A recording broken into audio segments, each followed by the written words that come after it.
you are listening to the Kinetic Man Podcast. I'm Stuart. And I'm David, and we want to walk with you on the journey to living a life defined by uncommon action that is full of purpose, adventure, and meaningful relationships. Our goal is to refine our why while helping you find yours, and together achieve our best and highest purpose. In the end, we'll drive each other to leave the potential life behind and become kinetic men. Men, what's up? Hey, this is Stu, and we have some really big news to share. We believe men deserve more clarity, more challenging conversations, more accountability, more action, more friends, and more impact. See, we started the Kinetic Man to have more. For over 3 years, we have seen the power of intentional men coming together and changing each other's lives. We are beyond excited for you to experience the life-changing potential of these conversations and gatherings. Because of that, because we want more men to join us in this journey, we've lowered the price to $50 a month.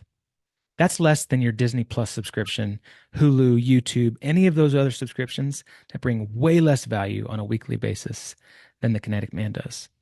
So we'd love for you to join the tribe. If you're ready to take action, use the link below in the show notes of this podcast, or you can go directly to thekineticman.com and smash that join now button and come be different, be better, be a kinetic man. We'll see you soon. David, I think this is the first podcast conversation we've had where our guest starts out with telling you that your hair looks great. Hey, and I wanted to also highlight, thank you so much, Gina. I appreciate it. Not many people recognize the effort that goes into bald. Some say, I'm not saying this, just some say bald and beautiful. I just what people say. And so I appreciate you acknowledging the hard work and dedication it takes to maintaining a no hairstyle. Fair enough. Yes, I appreciate it very much. Gina, I was a lot of times we like to do some dad jokes before we kind of get into the conversation. And before the show, I was kind of like quickly researching dad jokes about men and women. And I thought this was a really interesting kind of dad joke-ish that could be a segue into our conversation today.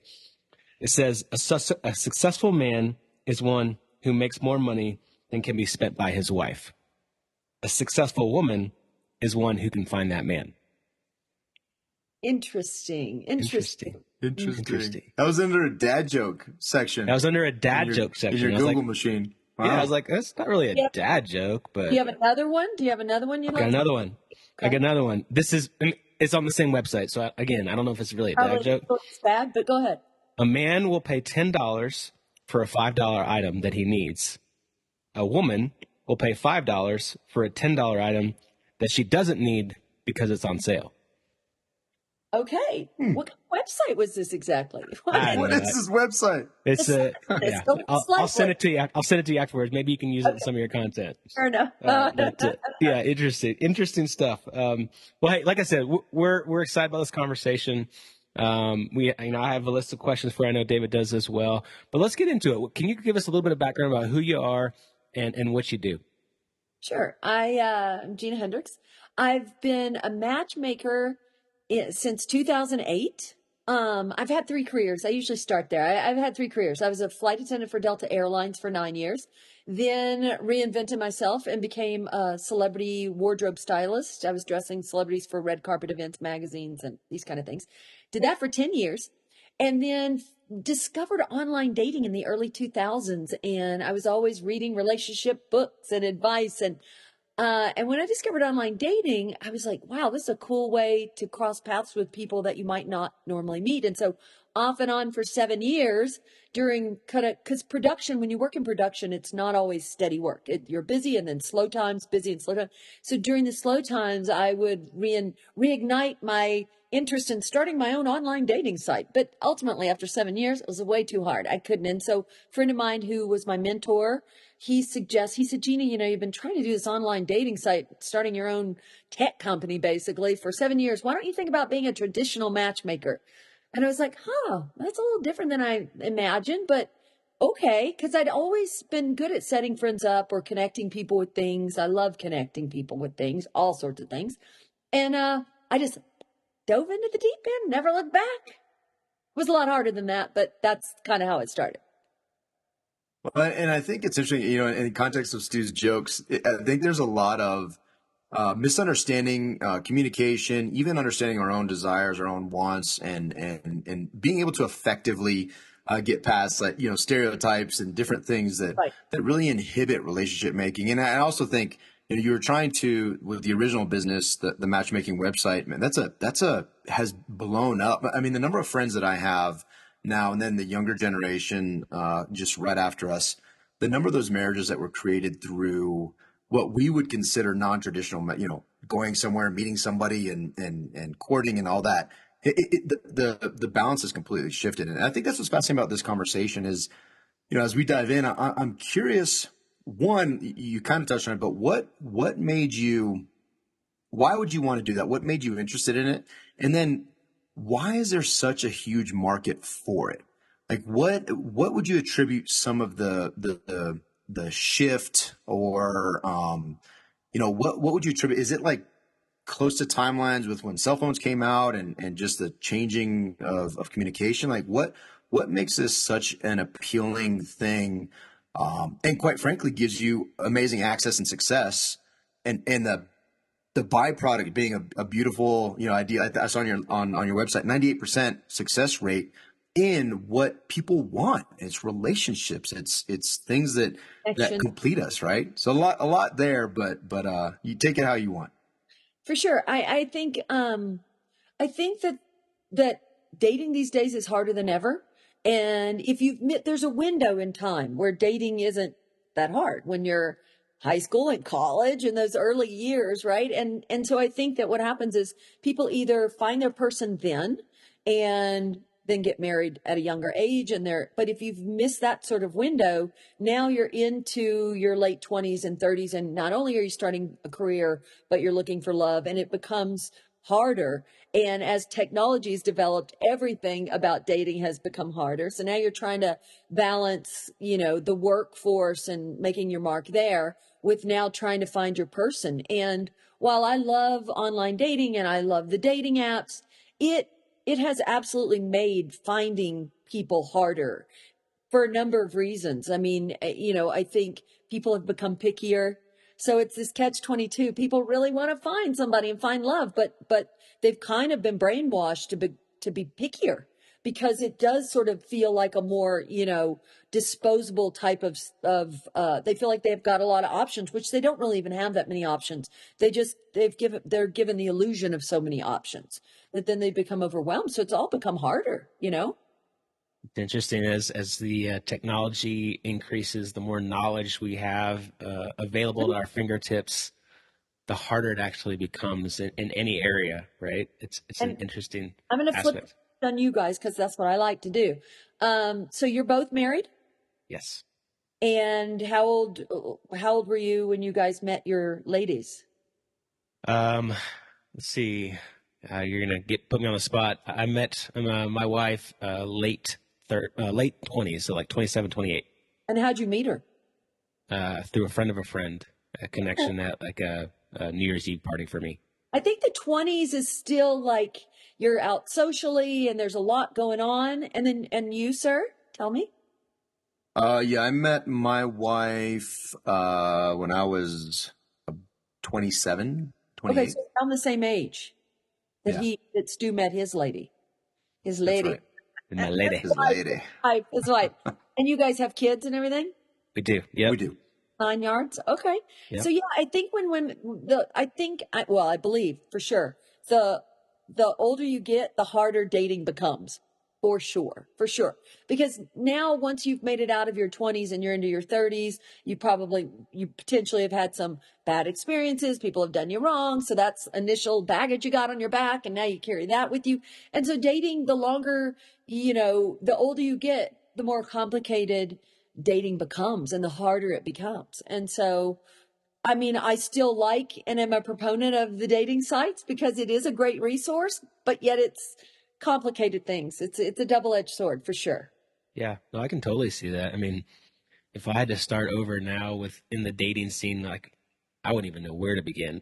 You know, it'd be, Well, it'd be and challenging. nobody, I mean, who's going to want to date you though? Like, let's be Lots of honest. Like, you have people, to recognize all the factors at play. lots But of I'm people. gonna ask you a super loaded question that I probably Do won't it. get the real answer to. But so if you did have to start again, would you be looking for other characteristics, like different characteristics Ooh, that not that your wife doesn't sure. have, but that maybe you weren't looking for initially when you were first like dating. You know what I mean? It's a great question. And again, it's a hard for you to. I mean, if It you could is. answer it My wife honestly, will probably listen to this. go home. Right? Exactly. No, it's a great question, and you know, I think I wouldn't change a single thing about my bride, but I think I would have more of an idea and a definition of what I'm looking for Mhm. now than what I did back then. Right. And I think again that's both good and bad too, right? I think that I think as we knowledge sometimes is, like is not necessarily a good thing. Sometimes it's better to be naive, and that's how you get into things that maybe you wouldn't have even done in the Well, first place. it's interesting you say that because you look back to like our grandparents and great grandparents, like they got married when they were really young. They got married like 17, 18, maybe even younger, and they didn't have any knowledge, right? They were so young. They had zero experiences of life, and most of them are still married, right? They Right. 50, 60 years of marriage, and they just figured it out. They worked it out. They had their differences, but they worked it out. But And that's now, should be. That I think yeah, that's what marriage should be. You're in it. That's the way it goes. But now, not to cut you off, Stu, but even though I did, sorry, but it's probably why I'm single. Anyway, so for sure it is, guys. Anyway, I think that now we're so exposed to going, oh well, if this doesn't work out, I can just go and try to find somebody else, or you see these people that look like they have lovely lives online, and and the women still look amazing, and and those are very few and far between exceptions. That's really not even real reality. What's really going on behind the scenes is probably completely different, but it makes people want and wonder about the grass being greener, but there really was no other grass to look at when your grandparents were getting married, and and they were just, this is what it is and we make it work. Well, and I think, with the analogy, the grass is also greenest where you water it, right? And I think that's something that I see, and I want to get into what exactly you do, but it's fascinating. As I was thinking about this interview, I was my wife, her guilty pleasure is The Bachelor and The Bachelorette, and I just can't, I can't do it. But for different reasons. No judgment to my wife, no judgment to anybody. But what I find fascinating about it is there are these people.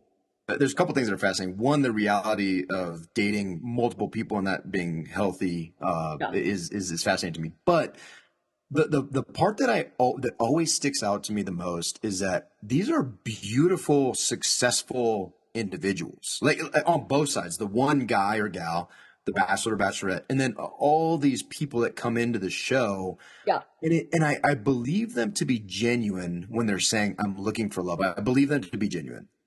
Of course, there's going to be some people, and, I, Exactly. and there's context I'm missing because I'm not an avid fan. But in the few minutes that I catch, I'm always struck by how can these people not find somebody? How can they? What is going on that this absolutely gorgeous dude or dudette, who's smart, who's capable, who by all measures is successful, they're almost desperate because they just have a sense that they can't. And so with that context, in which you do, I find it fascinating because I do think what I love about what you do is that you help. My perception is that you help folks who by all measures are successful and amazing to get out of their way, to get to this place, to find almost like, and I don't mean any insult in this if it's insulting, but I love the movie Hitch. I love that Right. movie. And it just, but it's the intentionality of what he does in that movie, and what I believe you do, obviously more niche, to help people get out of their own way to get to this place that we just truly want to be. And so with that context, tell us what you do. And if you don't mind, highlight some of what you've observed in these, years being a matchmaker, why is it so difficult? Because I think contextually that can help a lot of us in a lot of our relationships, not just finding love with a, husband and wife, but even how we love our friends, how we love our kids, how we just express and find love in general.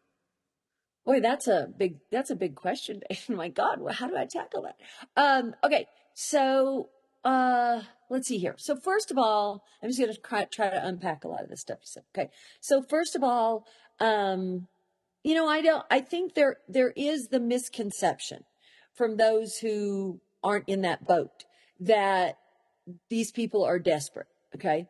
But I mean, listen, I think there's no one label to put on anybody, right? What I've learned from being a matchmaker, looking behind the scenes of what women do and men do, that there is no, I don't ever believe in like a label on somebody. Here, they did this, they're this person, I think people have layers and layers and layers to uncover, and people are way more complicated. So I think there are those people there are those people for sure who are single and desperate for sure. And I think there are probably those people who are married and desperate for sure because they're in an unhappy relationship. But then there are those people who are single, and it's not that they're desperate, but they still are lacking finding their person. And I think it's either they're extremely picky, which shoots themselves in the foot a lot of times. But I think the number one thing when people come to me is that they really want access that they don't find they're getting anywhere else. So they're not getting the access. And even my guys that I represent for matchmaking, I mean, these are guys, one of my guys, he owns multiple sports teams, and he's a good looking guy, and he's everything. And he's divorced. He has a child. He wants to have more kids. He gets very caught up in his work. He doesn't really prioritize dating. He'd love to meet somebody. He's never going to go on the dating apps. That's not who he is. And I think they like it when I can pre-qualify and bring some context to the woman that they're meeting, so that, especially when the guy has a lot of money, if he's smart, he wants to protect himself from those women who might have an ulterior motive. Do you know what I mean? So there is that. And then there are those people who go through the world and they're a bit delusional about the type of person they can call in. I don't work with those kind of guys. Like, if I easily turn down men if I just don't think I can help them, if I don't think women are going to like them, I won't work with them because it's too hard. I don't want my guys being rejected, So I think when I've seen success, it's those guys that show up and they want to find love, but maybe they're busy, or maybe they're not great at screening and vetting for themselves, but they're open. They're open. The more people show up and they're like, they need everything on the list, and Gina, her eyes are not symmetrical enough, or this kind of stuff, that's going to keep them single for a very, very long time, So that's what I find. I mean, the more open-minded and understanding people can be of people's flaws, the higher the probability of them getting what they want. Hey, Gina, That's for any relationship, really. Gina, I'm curious, on your website, kind of at the very top, you say you work with elite, successful, wealthy men. A lot of what we talk about in the Connect Man is redefining success. Like, what does success really mean? And I think a lot of people equate success to money. I'm curious, from your point of view, the people that you're working with, the men you see, what does success mean to you? What does elite mean to you? I mean, I can tell you one of the saddest things that I've seen is when a man has more money than anybody on the planet, practically. And yet his biggest issue is that he can't get out of his own way, meaning his problems are right between his ears. And that is the worst thing that I think anybody place to be in, because he doesn't aspire for work. He doesn't aspire for money. He has everything except he cannot get out of his own way. And that is a very, very sad place to be. You know what I mean? So I think success it cannot be defined. I think I know we do define success in terms of money, and probably for like a marketing skew, I use those words, but I think success is really an individual thing. Like I think happiness, and I just did a social media video about this over the weekend. I think happiness and success, right? You're successful in my mind if you're truly happy. Now that could be being single, that could be being in a relationship. But I think we push happiness we push success to mean money a lot of times, and we push relationships to mean somebody has that we've also achieved some sort of success. But none of those milestones mean anything if you're not happy. And I think that should really be for me at least, personally speaking, that's the true measure of success, how happy you are. Yeah, that's how do you work with folks, or how do you practically get people out of that place in their own head, right? How do you get them past that? Because I think, and you hit on it. It's not the money or the relationship necessarily, the happiness piece, and most of us strive for that, right? We all want to be happy, secure, safe, all these things. So how, when someone's so wrapped up, because it's not a billionaire problem alone. It's all of us, I think, have these things that we get so stuck. And how do you help people through that? That's a tricky one. I think that, well, if it's the men who are my clients, and then now I have a whole other side of the business where I coach women to help them, essentially bring their A game to dating and level up in every way. So I kind of have to go at it from two different ways, because a lot of times my, very affluent men, they don't think they need any help. But then when they start going out on dates and the feedback the dates give me, that's inside information that I can then go to them and say, here's what she told me. And it becomes a pattern if a couple of people have told me. So I think having awareness and the willingness to have feedback, because there are those clients who don't want to hear it, think they know it all. And then there are those who are self-aware and want the feedback, and it's interesting because when it comes to women, a lot of times I have had those women who won't ask me, Gina, they'll give feedback on the guy, but they won't even ask me hey, did he give me any feedback? And what I find is those people that go through the world and think they don't need any help at all, usually always need help the most. And those people who are saying, hey, did he have any feedback for me? How can I improve? Usually, and those people, they're pretty good. You know what I mean? So I think it starts with a willingness to truly be open-minded and self-aware to even receiving the information. Because if you're shut down and you're not even open to growth or hearing feedback, how you can improve, you're going to be struggling. That's going to be a challenge. I just dealt with that the other day with a guy I set up, and I really, really like him very much. But man, oh man, he did not take the feedback well. I mean, he did not take the feedback well.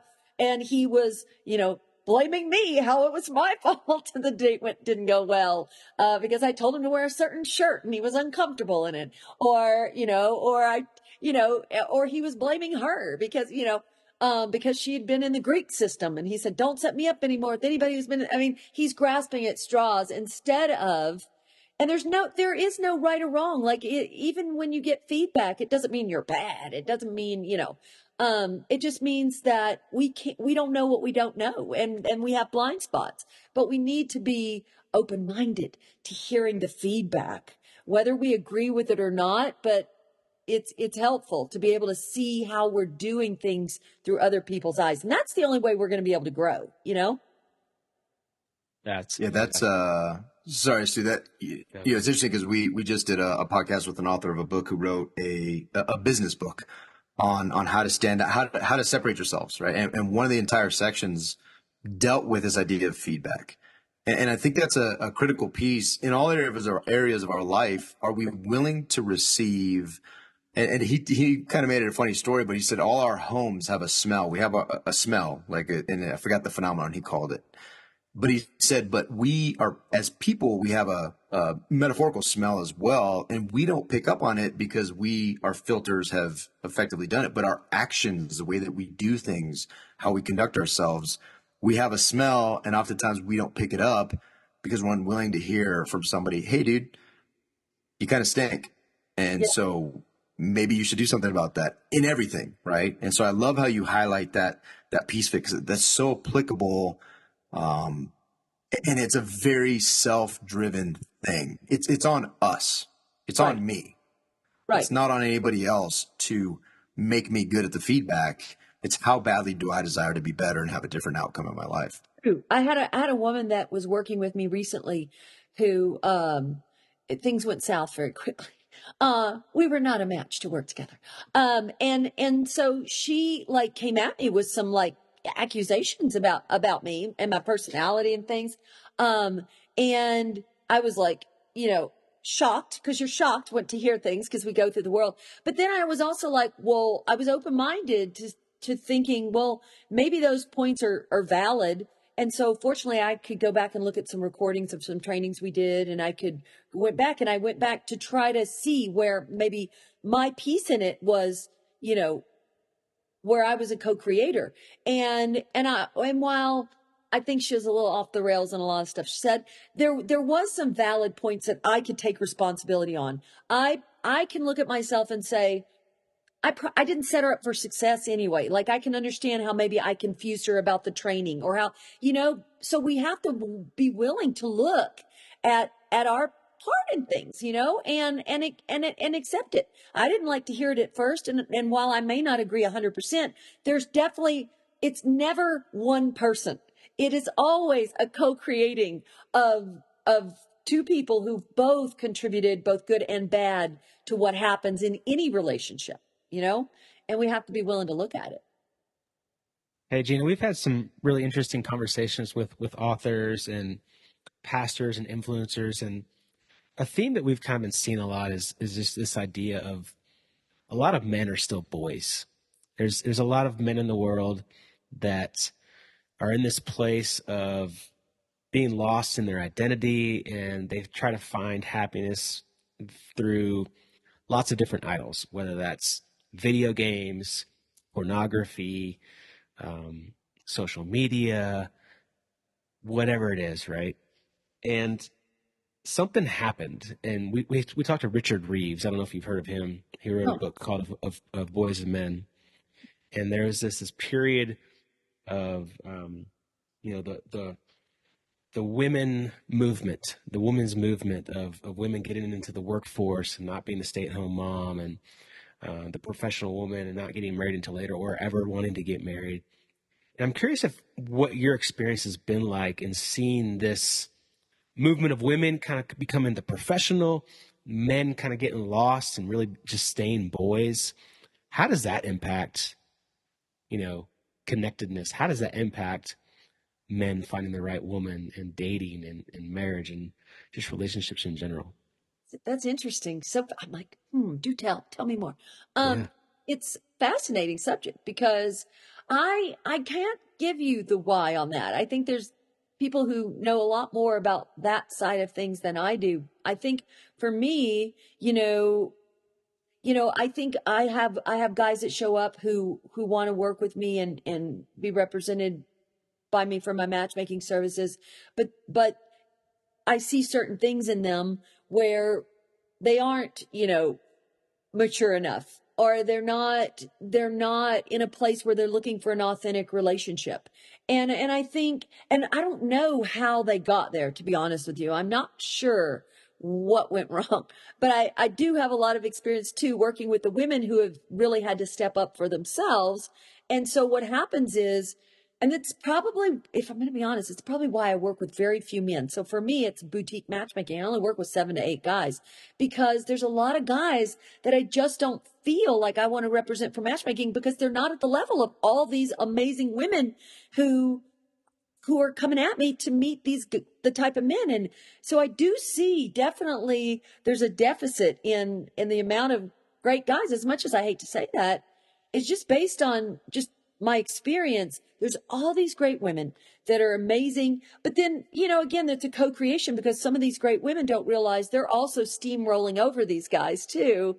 And it's this co-creating of, I had to talk, the other day, I had to say to this woman, because when the women are matching with these guys from the coaching and she showed me the guy's profile and then she showed me how she was talking to him. And I think he's successful in his field, but out of the gate, I could tell how she was just going to steamroll over him. Soon after, she's going to emasculate him. And then he's going to just go, and shrink. And then that'll prove her point that he couldn't step up. But he only shrunk because she was just sort of coming at him like this. Do you know what I mean? It becomes this weird co-creating. And I don't know how to undo that. I mean, I try to point out to the women about how to, rein it in and give people the room to show you who they are instead of assuming. I think we assume a lot of things about people. But in terms of how these guys get here and they don't fully develop, I don't know how that happens, to be honest with you. Hopefully I answered your question. Yeah. Gone off road. Well, No, you got me thinking of other stuff too, but I know David's going to go probably there too. Well, no, it's to me, it's such an interesting dynamic because I think about it from the perspective of I'm raising a daughter and two sons, and it's just as a dad and as a man, I feel a responsibility to, and as a husband, quite frankly, I feel a responsibility of a husband to a boss lady. I mean, she's running her own gym, like she's running a business, she's fit. She could throw a football further than I can. Like there's all kinds of things that she's very amazing. Yeah, I could bench more than she can though. So Okay. that's where I draw the line. No, I'm just kidding. But it's such a fascinating challenge because especially looking at my daughter who's now a teenager, and I look at these boys and to your point, you're kind of getting them at the other end of it, right? The men and the women, you're getting them after they've left their home and it just is, it's so, I think Stu and I strive to be the best husbands, dads, men possible, because at the end of the day, I'm also modeling for them Sure. what this could look like, what it should look like, so that when they go out, into the world, they at least have a foundation against which to measure things, particularly to measure relationships and the men and women they seek. So it's just you got me thinking a lot about like, what do I do as a dad? Like, how do I, as a dad, prepare these young human beings to not be either side of that and healthy, right? And so it sounds like a lot of what you do, it's matchmaking, but it's almost like restoring healthy relational competency to men and women so that they can get together and what are, just curious, and I'm gonna take notes on this so I could try to address them, but what are some of the biggest hurdles that you're seeing? Like, so I understand these men are not necessarily maturing and maybe the women are, for whatever reason, there's a steamroll aspect, and that's just one example. I understand that, not generalizing. But what are the roadblocks that you're seeing that are relatively consistent that us as dads can be like, okay, I want to intentionally think through this, and how am I culpable in propagating this generational thing? I'm going to say a couple things first that come to mind when we're talking about this in terms of maybe what's co-creating the problem out of the gate. I think social media. I think parents are now competing. So it's not like even parents are just raising their kids. You're raising their kids and social media is raising your kids, right? And so you're competing with that. And then we are all on our phones. I mean, I have seen people with their children standing in line at Starbucks or wherever they are. And it's an opportunity to talk and bond with your kids. And I've seen the dads like on the phone, God knows what he's doing, and whatever. And people are just kind of zoned out, and the kids are left to kind of do their own thing. So I think really it's tough, man, because you are competing with the phone and social media. And I think you've got to figure out a way to rein that in to begin with. You know what I mean? Because it's really, I think, social media that's raising people's kids these days more than you guys are. And I think being as present as you possibly can in any moment that you have the opportunity to interact with your kids, I think that is probably what makes a difference. I mean, I think when I think of men, a lot of the problem that I see with the guys are they're so, again, social media, that they see all this stuff and they want absolute perfection in women. I think, men aren't maybe cognizant enough about how they're talking about women in the presence of their kids. Kids hear everything, and so I think that I just find a lot of the men are extremely superficial, and it's, again, and women are becoming just as superficial these days too.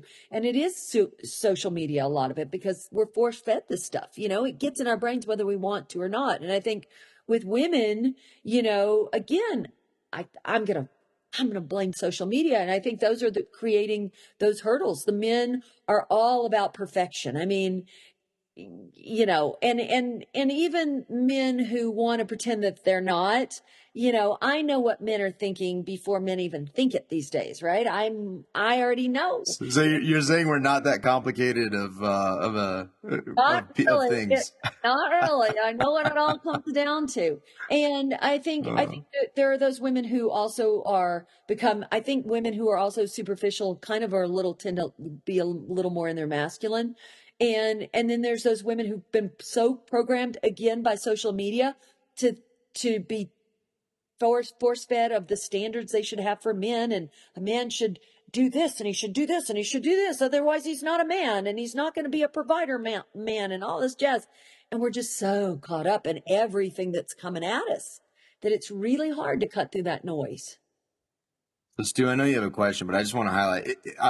I think it's amazing that the thing that you attributed, and to our listeners, they hear us preach this all the time, but I want to emphasize we did not set that up. That was 100% Gina, because we talk about this all the time, right? We talk about, hey, get off your dang phone, and get into life, be part of life. And to hear to hear the first thing that you attribute to one of the biggest reasons why relationally, even we cannot, we're incompetent relationally, is this thing in our hands, this little computer, and the fake things we look at on social media, right? Because I mean, we're culpable. We take 15 pictures of our family just to get the one that is like, okay, everybody's smiling. You guys are actually look happy because 2 seconds ago I just bribed you with ice cream, and you guys are terrible human beings.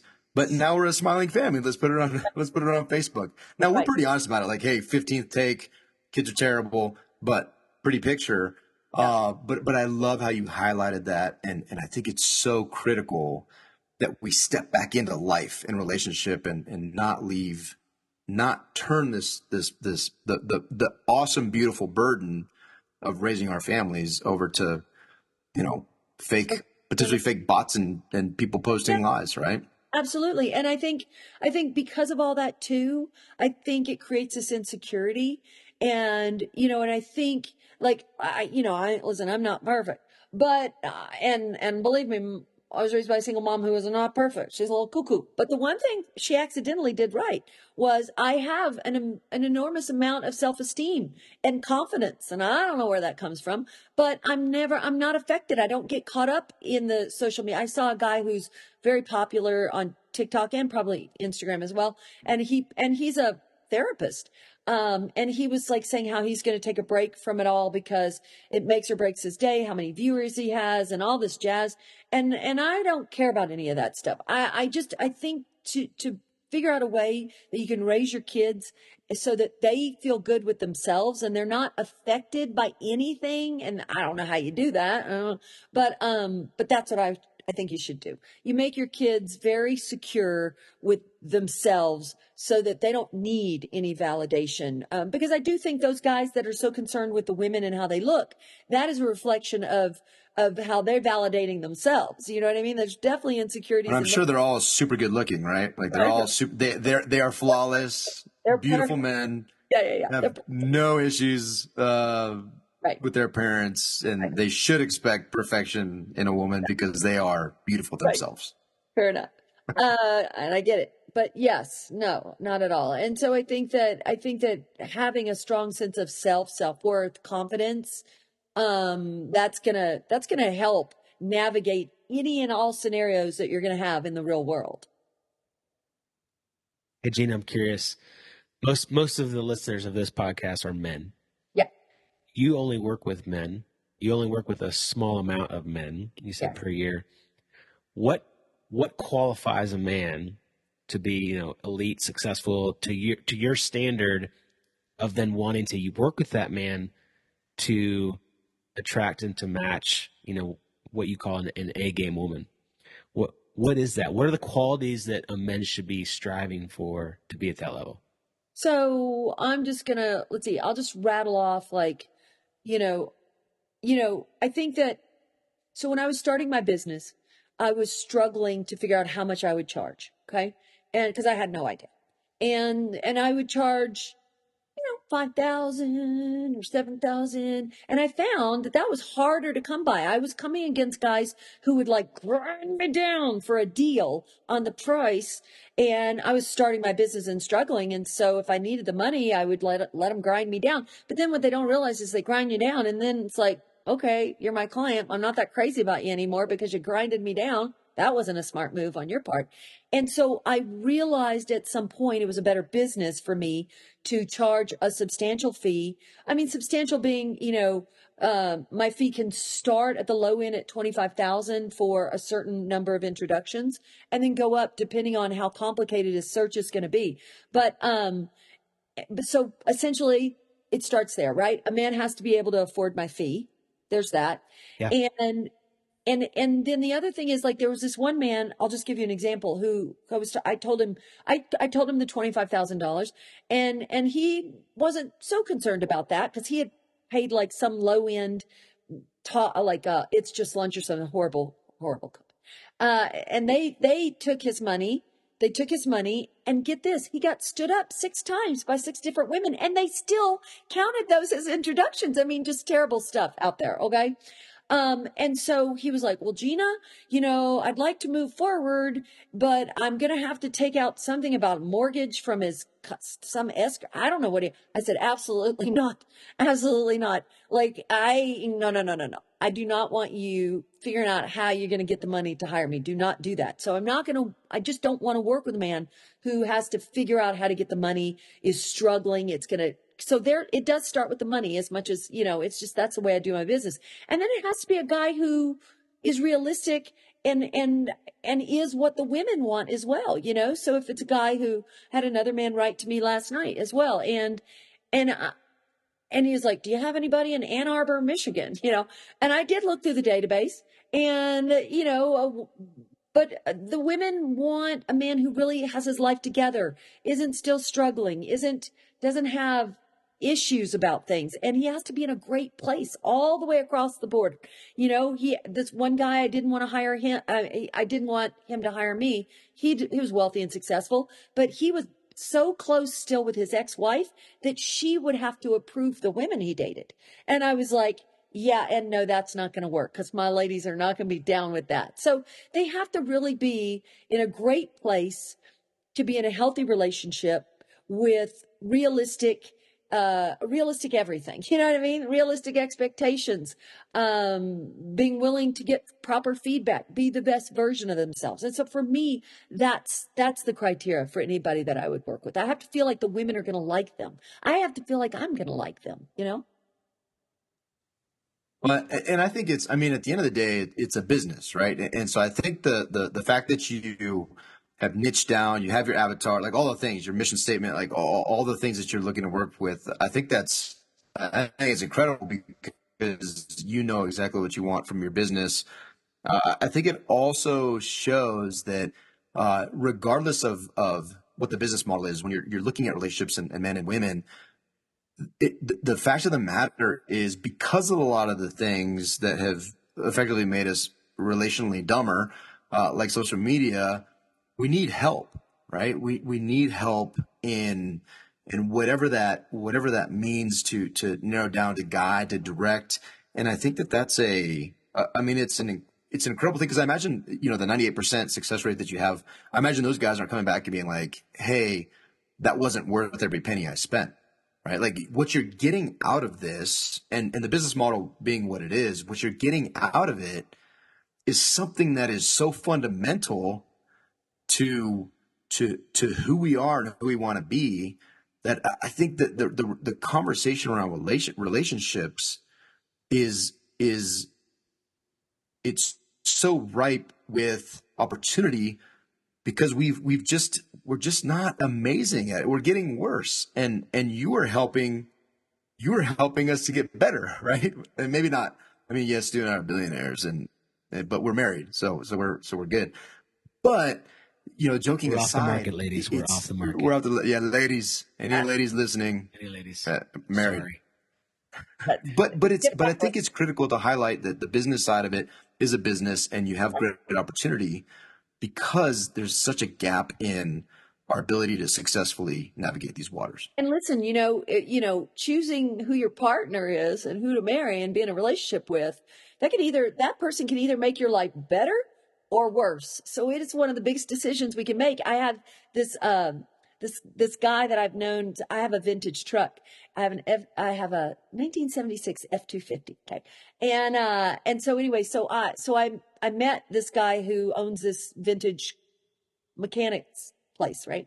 And he actually became a client. He owns it. And he's not like, but he paid my fee, and he said, listen, Gina, the way I look at it, I spent so much money trying to get out of these marriages, because he's been married twice. And he said that this amount to pay to get in the right relationship will actually save me money. That's what he's funny like that. But yeah. So, so it is one of the most important decisions you're ever going to make. So you don't really want to mess around with that and wing it. I have one last question for you. I know we're running short to our timeline. Similar question, but on the women's side. What do you look at as an A-game woman? Like, what does that mean for the women that are listening? I think it's the same. I think it's the same for men and women. I think it's somebody who is taking extraordinary measures above and beyond most people to be their best in every way, right? Keeping themselves up physically, mentally, emotionally. When somebody's bringing their A game, they're operating at an exceptional level. I find most athletes, obviously their A game, because they're doing things that the majority of us aren't doing, who are living average lives. So I think it's somebody who's really just on top of it. They're going to be on time. They're going to be making sure that their life is healthy and whole. And they understand that it's not something you do once and I'm good. It's staying healthy and whole and bringing your A game takes ongoing work all the time, all the time, all the time. So you just have to be in a great place and operating at that exceptional level. David, you got some work to do. You're like at a B+ game. Hey, man, I understand. Yeah, I you know what? And I think one of the best things of self-awareness is to realize that we all have work to do. For sure. Have work to do. We all do. Some more than others. Yeah. Stu, I think, I don't think we need to call you out, Stu, because I think you and all our listeners know where you need significant work. Now, Gina, this has been an incredible conversation for me, because like I said, I'm fascinated by business. So your business model, I love. I mean, you're making a successful business with 7 to 8 like a small clientele, but you're very clear on your business goals. You're very clear on what you desire and who you desire it for, as you're making things that are as significant as matchmaking, right? On both sides of that equation. And you're expanding your business. You're focus on the women's side as well is a line of income that I think is brilliant.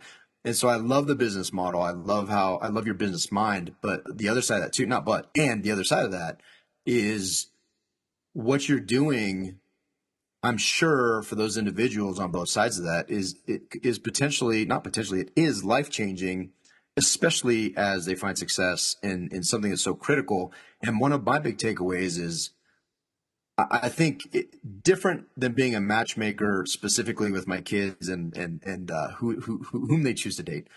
it's creating and modeling an expectation, or not an expectation, but a desire and favorable relational traits that they will then look for as they match, right? As they ideally match themselves with and know exactly what they want, because what you're doing, you're also helping people realize, hey, like, what do you want? Right. Who are you? What do you value? Right. And does this person share those values? That's a beautiful place to be, and it's an amazing service. And again, any listeners, if you post it, ladies, Stu and I are taken. So, but still a great conversation. Gina, this has been a lot of fun. Where do we send people to learn more about everything that you're doing? I know you got books, you're speaking, you got a lot of stuff going on. So what's the best place to send people? I think they can go to the easiest is to my website, ginahendrix.com. Okay. And then social media, certainly Instagram and TikTok, matchmaker Gina Hendrix. I am not hard to find. Awesome. Well, again, this has been a really, really fun conversation. I got a lot of it. I know David did. David's got a lot of work to do. So we'll get to go in the right direction. So appreciate you jumping on with us. This has been fun. Thank you. It's been great. Guys and gals, we'll put Gina in all of her information in the show notes. Check her out. She's got some great books we didn't even get to talk about. A lot of some information there. So thanks, Gina. Thank you for listening to the Connect Man podcast. If you are growth-minded, community-focused, and willing to take uncommon action to redefine success and live an abundant life, visit our website at www.thekineticman.com to see all the ways we could connect. Yeah, and on our website, you can find more information on everything we're doing, like joining our meetup page to get the details on our webinars and our local Thursday gatherings here in Colorado. From our site, you can also find more information on and sign up for the next Kinetic Man retreat and the next house of our mastermind group. Finally, we always appreciate your love and support. Please share this episode and go rate us on your favorite podcast player of choice. Thank you again. Now go take uncommon action.